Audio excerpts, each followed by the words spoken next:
Friends, હું કલા રામોલિયા સુરતથી કુકિંગ સ્ટુડિયો બાય કલામાં તમારું સ્વાગત કરું છું. આજે આપણે જોઈશું ઇન્સ્ટન્ટ ચા. બહાર ફરવા ગયા હોય અને સાથે લઈ જઈ શકાય, જેથી આપણને ઘરની ચાની યાદ ના આવે. તો એના માટે જોઈશે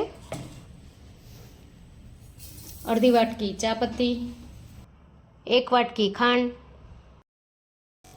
એલચી અને તજના ટુકડા. હવે તેને પીસી લઈશું.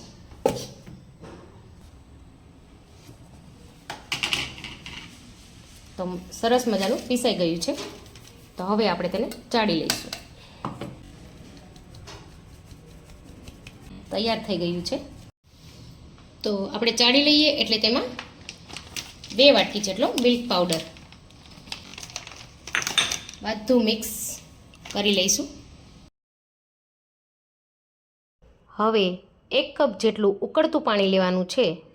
તેમાં આપણે 2 ચમચી જેટલું પ્રીમિક્સ નાખીશું અને સારી રીતે મિક્સ કરી લઈશું.